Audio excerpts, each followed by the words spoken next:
Abandonment issues are more common than you might think.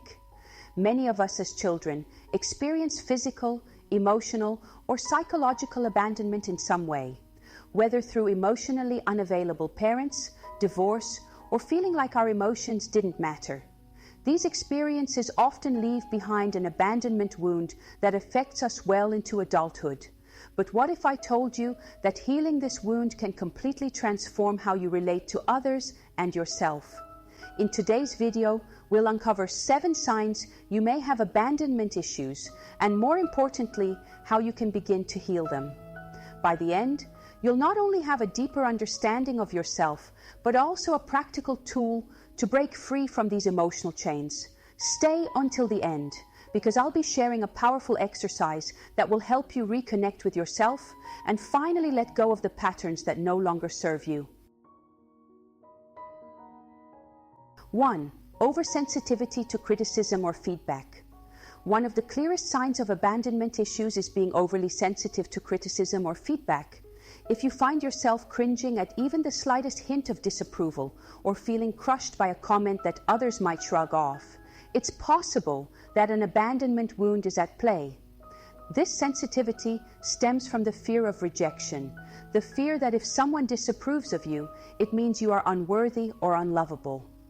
This fear often originates from childhood experiences where emotional or physical abandonment made you believe that criticism equals rejection. For example, maybe one of your parents was emotionally unavailable or highly critical, making you feel like your needs or feelings didn't matter. As a result, you may have internalized the belief that I'm not enough, or I have to be perfect to be loved. At the core of this sensitivity is the belief that criticism is a sign that you're fundamentally flawed. This feeling often stems from early abandonment, where criticism from a parent or caregiver led you to believe you were unworthy of love. As a result, you seek constant validation from others to reassure yourself that you are still deserving of love and acceptance. However, this desperate need for approval can only deepen your anxiety, because the more sensitive you are to feedback, the more you fear rejection, which leads to an endless cycle of emotional dependency. Imagine you're in a relationship and your partner mentions that you forgot to do something small, like taking out the trash. For most people, this would be a minor comment. But if you have abandonment issues, you might spiral into thoughts like, they're going to leave me because I'm not good enough, or this means they don't love me anymore. This heightened reaction is your abandonment wound being triggered, where any form of criticism feels like a potential rejection. The key to overcoming this is learning to separate feedback from your sense of self-worth. Criticism is not a reflection of your inherent value. It's simply information about how you can improve or adjust something. Once you understand that feedback doesn't define you, you can begin to approach it with more openness and curiosity rather than fear. You start to realize that your worth isn't determined by someone else's opinion, and that you don't need external validation to feel whole or worthy. Now that you understand how oversensitivity to criticism can be a sign of abandonment issues, let's dive into another common sign, people-pleasing, and how it often leads to abandoning yourself in the process. Stay with me, because this next part will reveal how deeply this behavior can affect your relationships and overall sense of self. 2. People-pleasing and abandoning yourself. Another major sign of abandonment issues is people-pleasing behavior. If you often find yourself going out of your way to make others happy, even at the expense of your own needs, this could be a result of an abandonment wound. People with abandonment issues tend to sacrifice their own well-being to gain approval or avoid conflict, fearing that standing up for themselves might lead to rejection or abandonment. When you people-please, you are essentially abandoning your true self to be what others want or need you to be. It becomes a form of self-rejection because you're not honoring your own desires, boundaries, or values. You're trading your authenticity for approval, which keeps you stuck in a cycle of dependency where your self-worth is based on how well you can make others happy.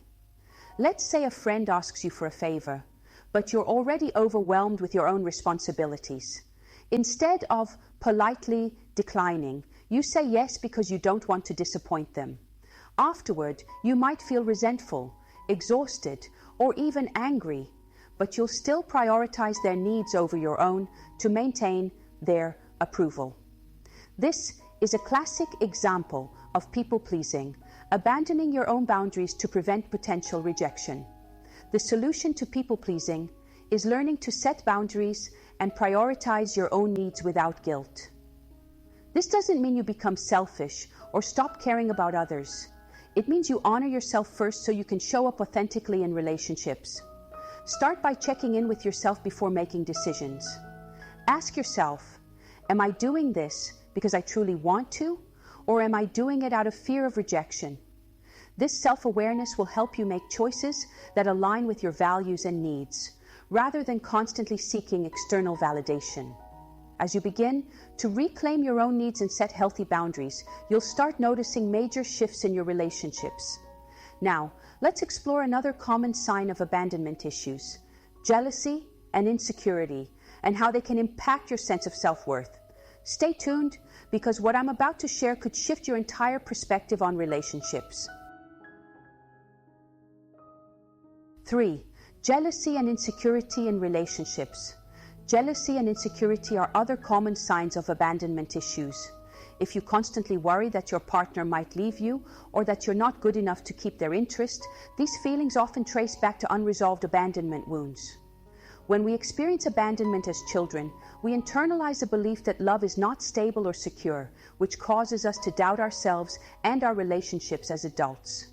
The root cause of jealousy is the belief that love is scarce and that you have to fight to keep it. When you've been abandoned or neglected in the past, you develop a mindset that says love can be taken away at any moment. This makes you hyper-vigilant in your relationships, always looking for signs that someone might leave you, and interpreting their actions through the lens of fear and insecurity. Imagine your partner goes out with friends, and they don't text you as often as they usually do. Instead of seeing this as normal behavior, your mind spirals into worry. What if they're losing interest in me? Or what if they're having more fun with someone else? This overreaction to a simple event is a sign of an underlying abandonment wound, where you fear that you're not enough to keep someone's love. The key to overcoming jealousy is building self-trust and self-worth. Instead of looking to your partner for constant reassurance, focus on developing a strong sense of confidence within yourself. This involves reminding yourself that you are worthy of love and that your value doesn't depend on someone else's attention or approval. As you work on building self-trust, you'll notice jealousy and insecurity begin to fade. But there's another critical aspect of abandonment issues we need to explore: staying in toxic or unhealthy relationships. Let's take a closer look at how abandonment wounds keep you stuck in harmful situations and what you can do to break free. 4. Staying in unhealthy relationships is a common sign of abandonment wounds. People with these wounds often find themselves staying in unhealthy or even abusive relationships out of fear of being alone. The abandonment wound creates a belief that being in a bad relationship is better than being abandoned altogether. You might tolerate disrespect, neglect, or even emotional abuse just to avoid the pain of being left behind. Why do we stay in unhealthy relationships? The fear of being alone can be so overwhelming that it convinces you to stay in situations that don't serve you. You might tell yourself that it's not that bad, or at least I have someone, but deep down, this is the abandonment wound speaking. The fear of rejection or being alone feels more painful than the mistreatment you're enduring, so you stay. Consider someone who is in a relationship where their partner is emotionally distant or critical. Despite feeling unfulfilled, they continue to stay because the thought of breaking up and facing life alone seems unbearable. This is a direct result of an abandonment wound, where the fear of being left behind is so strong that they're willing to endure mistreatment just to keep someone around. The only way to break this cycle is by choosing yourself first. This means recognizing that your worth is not determined by whether or not you are in a relationship. It's about understanding that being alone doesn't mean you're unlovable or destined to be abandoned forever. Now that we've covered the cycle of staying in unhealthy relationships, it's time to dive into the most important sign: abandoning yourself. This next section will show you how self-abandonment is the deepest wound of all and how you can finally stop leaving yourself behind. 5. Abandoning yourself. One of the most subtle yet profound signs of abandonment issues is self-abandonment. This happens when you consistently put other people's needs, opinions, or desires ahead of your own, to the point where you lose touch with who you really are. You may ignore your own feelings, needs, or boundaries to keep others happy, and over time, this causes you to lose a sense of self. Why is self-abandonment so harmful? When you abandon yourself, you send a message to your subconscious that you don't matter, that other people's needs are more important than your own. This pattern can lead to feelings of emptiness, resentment, and a deep disconnection from yourself. You might find that you don't even know what you truly want anymore because you've spent so long prioritizing everyone else. Think about a time when you agreed to do something you didn't want to do just to avoid disappointing someone. Maybe you said yes to a social event when you really wanted to rest, or agreed to take on extra work at your job because you didn't want to let anyone down. Over time, these small acts of self-abandonment add up, and you lose touch with your own desires and boundaries. The key to healing self-abandonment is to start putting yourself first, not in a selfish way, but in a way that honors your own needs and boundaries. This means listening to your body, your emotions, and your intuition, and making choices that are aligned with what you truly want. It's about recognizing that you deserve the same care and attention that you give to others. Now that we've explored how abandoning yourself can manifest in your life, it's time to dive into the fear of intimacy, a deep-seated issue for those with abandonment wounds. This next section will explain why many people with abandonment issues struggle to let others in, and how embracing vulnerability can help you heal. 6. Fear of intimacy is another sign of abandonment issues. Many people with an abandonment wound struggle with letting others get close to them because they fear that the moment they allow someone in, they'll be hurt or abandoned again. This fear often leads to sabotaging relationships or building emotional walls to protect themselves from getting hurt. When we've been abandoned, especially at a young age, we learn that love is unsafe. We may become afraid of being vulnerable or letting someone see our true selves.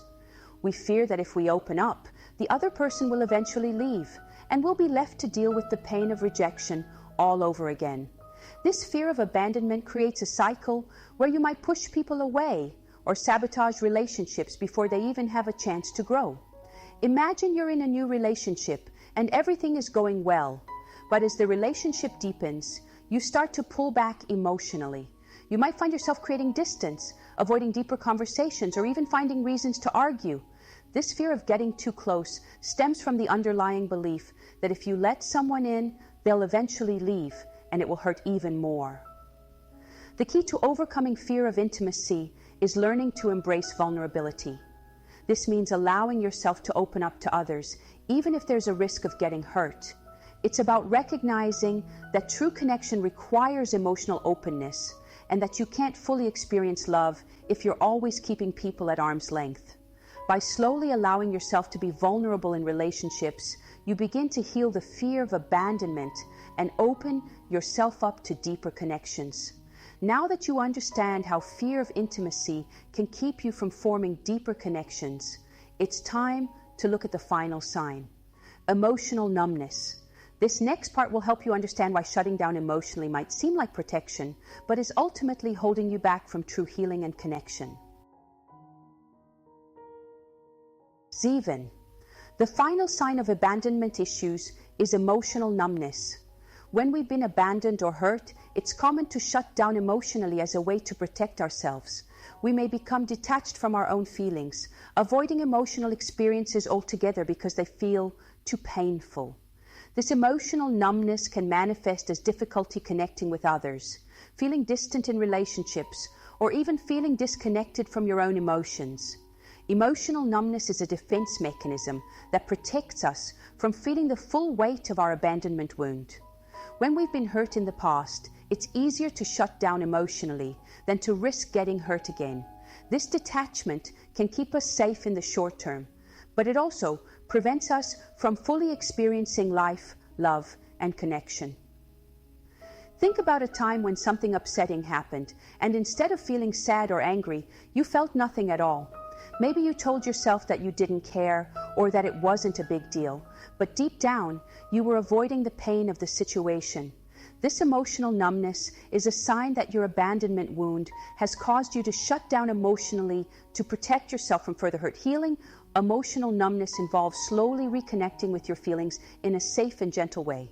This might mean allowing yourself to feel sadness, anger, or even joy when it arises, rather than suppressing it. By honoring your emotions and giving yourself permission to feel, you begin to break down the walls of emotional numbness and reconnect with your true self. Now that we've identified the 7 signs of abandonment issues and explored how they manifest in your life, it's time to focus on a powerful healing practice. Let's dive into a bonus exercise that will help you release attachment and create space for more connection, peace, and freedom in your life. As promised, here's a powerful exercise that will help you fully release attachment and embrace the flow of life. This exercise involves a simple yet transformative meditation that you can do every day to cultivate a sense of detachment. Find a quiet place where you won't be disturbed. Close your eyes and take a few deep breaths. Visualize a balloon in your hand and imagine that this balloon represents all of your attachments, the people, the outcomes, the situations you've been holding on to. As you breathe in, feel the weight of those attachments. Now, as you exhale, imagine letting go of the balloon and watching it float away. Feel the lightness that comes with releasing control. Remind yourself, I trust that what's meant for me will come in its own time. I am whole and complete as I am. Now that you've completed this powerful exercise, let's quickly recap what we've covered today, so you can start applying these principles to your own life. In today's video, we explored 7 signs of abandonment issues and how they can manifest in your life.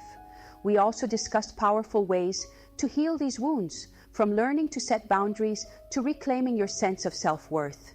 Remember, healing is a journey, and it starts with recognizing these patterns and committing to your own growth. If you found this video helpful, make sure to like, subscribe, and share your thoughts in the comments below. Let me know what resonated with you. And if you're working on healing your own abandonment wounds, I'd love to hear your story. Thank you for watching. And as always, peace, love, and namaste.